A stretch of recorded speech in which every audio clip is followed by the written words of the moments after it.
Durante más de 100 años después de Boyle, la tentativa de fabricar oro por transmutación continuaba sin disminuir. Incluso los científicos más destacados continuaron la persecución de la investigación del oro. El caso más curioso es el de Isaac Newton, uno de los científicos más ilustres de todos los tiempos. Newton dedicó una gran cantidad de tiempo a la búsqueda alquímica del secreto de la fabricación de oro, aunque tampoco con éxito.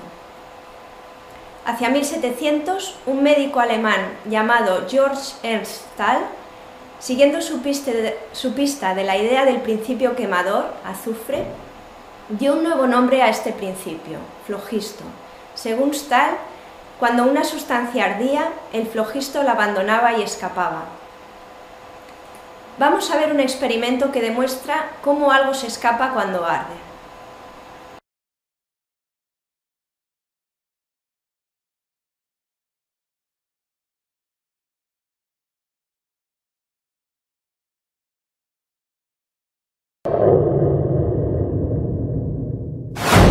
Ben trobats de nou al laboratori de docència de la Facultat de Ciències de la Universitat de Girona.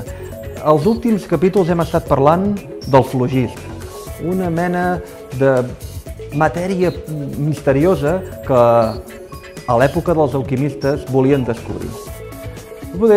Hem vist un parell de gasos, hem vist el nitrogen i l'oxigen que es varen poder aïllar durant aquesta època, però per què els antics es pensaven que hi existia el flogist? Mira, per una cosa molt senzilla, agafarem un paper i el cremarem, un experiment que no té gaire valor perquè tothom sap què passa. Passa que el paper crema,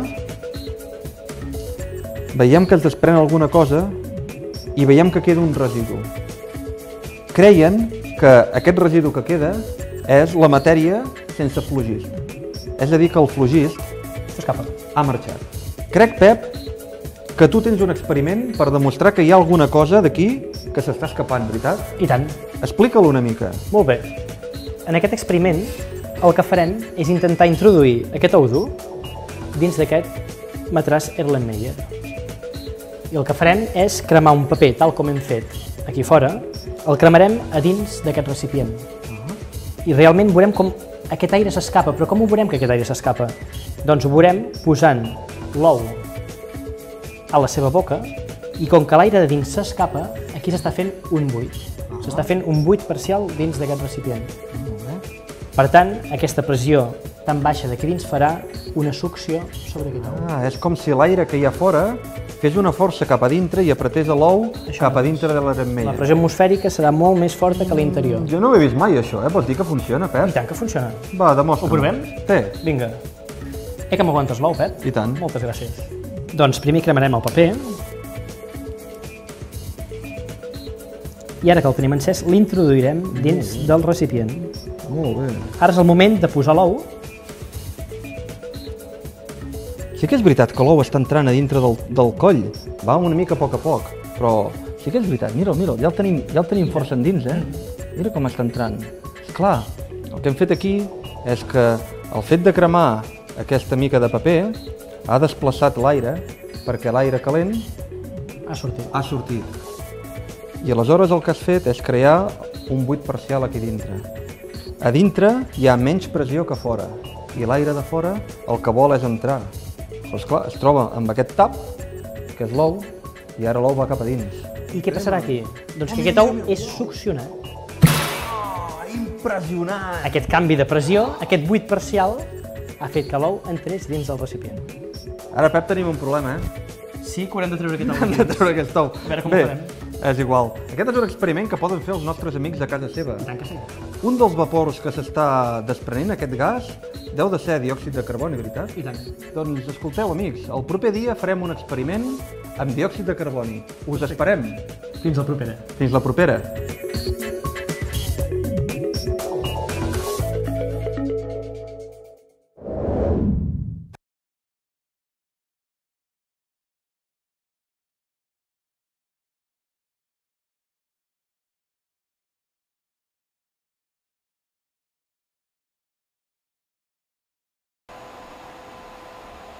Stahl concibió otra idea que era más ingeniosa de lo que él suponía.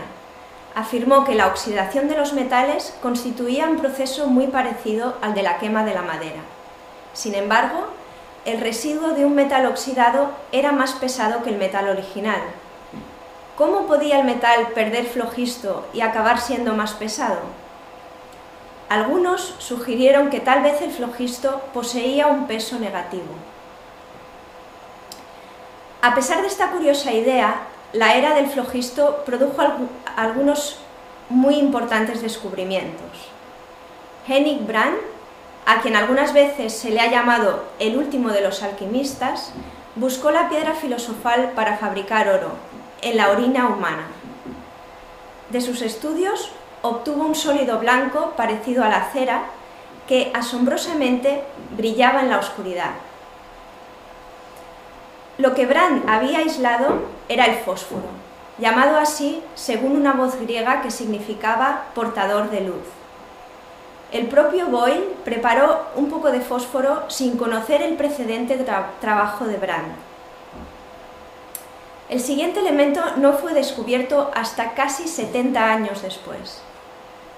Los mineros del cobre en Alemania encontraban un mineral azul que no contenía cobre y les hacía enfermar. Los mineros le llamaron cobalto, según el nombre de un malévolo espíritu de la tierra de las leyendas alemanas. Los fabricantes de cristal encontraron un empleo para aquel mineral. Confería al cristal un hermoso color azul y una industria bastante importante creció con aquel cristal azul. En 1730, un médico sueco llamado George Brand calentó el mineral con carbón vegetal para extraer el metal. Vio que era atraído por un imán, como el hierro. Era la primera sustancia diferente al hierro que se había encontrado que poseyera esta propiedad. A diferencia de Brand, Brandt no era alquimista. En realidad, ayudó a destruir la alquimia. Disolvía oros con ácidos fuertes y luego los recuperaba de la solución. Esto explicaba algunos de los trucos que los alquimistas habían empleado. En 1751, Cronstedt, un discípulo de Brandt, examinó un mineral verde al que los mineros llamaban Kupfernickel, el diablo del cobre. De él extrajo un metal que era atraído por un imán, al igual que el hierro y el cobalto. Cronstedt decidió que se trataba de un nuevo metal y lo llamó níquel, para abreviar la palabra Kupfernickel. Continuó el descubrimiento de nuevos elementos que fueron llamados manganeso, molibdeno, telurio y zinc. Fausto de Eluyar, junto con su hermano mayor, José, estudiaron un mineral pesado llamado tungsteno, palabra sueca que significa piedra pesada, o wolframio. Los hermanos, en 1783, aislaron un nuevo elemento al que en la actualidad, según los países, se denomina tungsteno o wolframio. Todos estos elementos habían sido descubiertos en Europa. En 1748 se descubrió un nuevo elemento en el denominado Nuevo Mundo. El oficial de Marina español, Antonio de Ulloa, cuando viajaba de Colombia a Perú, encontró unas minas que producían unas pepitas de un metal blanquecino. Se parecía algo a la plata, pero era mucho más pesado. El parecido con la plata, y tomando como base esta palabra española, hizo que se nombrara a este nuevo metal como platino. Los metales no constituyeron el interés principal del siglo XVIII. El descubrimiento de nuevos gases centró gran parte de la atención de los químicos. Hace poco hemos mencionado el descubrimiento por Boyle de un gas inflamable. El hombre que llegaría a aislar ese gas fue Henry Cavendish. En 1776, como Boyle, Cavendish obtuvo un gas por la acción del ácido clorhídrico sobre el hierro y también al tratar otros diversos minerales con ácidos.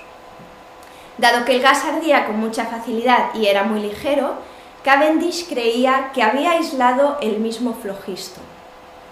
Mientras tanto, la composición del aire estaba siendo objeto de estudio. Uno de los primeros en probar que el aire debía ser una mezcla de gases fue un químico escocés, Joseph Black. Observó que una vela que ardía dentro de un recipiente cerrado, al cabo de un tiempo se apagaba. Había agotado algún componente del aire que favorecía la combustión, pero aún quedaba parte del aire en el recipiente. ¿De qué estaba formado el aire que quedaba? Rutherford realizó varios experimentos para descubrirlo. Vio que si se introducía un ratón dentro de una cámara cerrada, pronto se moría. Parecía que había gastado algún componente gaseoso vital. Los ratones no podían sobrevivir en el aire restante. ¿Qué era aquel resto de aire que mataba a los ratones y apagaba las velas? El gas que Rutherford preparó era en casi su totalidad nitrógeno. Es considerado el descubridor del nitrógeno, aunque no supo de qué gas se trataba. Un descubrimiento aún más interesante fue el realizado por Joseph Priestley. Priestley comenzó por calentar mercurio con la luz solar concentrada a través de una gran lupa.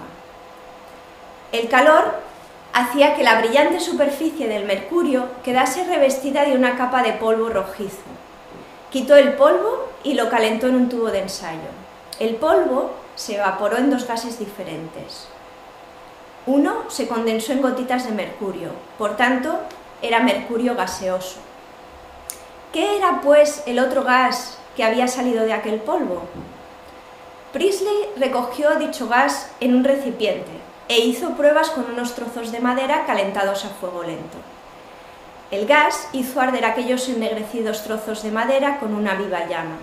Además, una vela encendida ardía brillantemente en este gas, y los ratones colocados en el gas se volvían muy activos.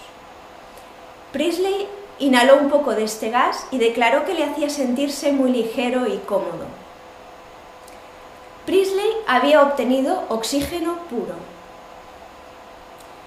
Hasta ahora los gases que hemos mencionado eran todos incoloros e insípidos, con apariencia pues de aire. En 1774, no obstante, fue descubierto un gas coloreado con un olor sufocante. El hombre que lo encontró fue un químico sueco llamado Scheele.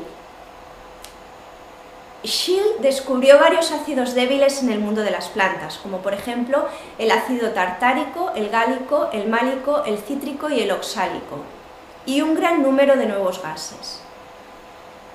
En 1774 trató un mineral llamado pirolusita con ácido clorhídrico. La reacción química produjo un gas verdoso con un olor sofocante y desagradable. Observó que blanqueaba las hojas verdes y corroía los metales. Scheele fue claramente el descubridor de este gas, que más tarde sería llamado cloro, de una palabra griega que significa verde. Vamos a repasar los 12 elementos descubiertos durante este periodo. Los gases hidrógeno, nitrógeno, oxígeno y cloro, y los elementos fósforo, cobalto, platino, níquel, manganeso, molibdeno, telurio y tungsteno. Con la muerte de Scheele termina la época del flogisto.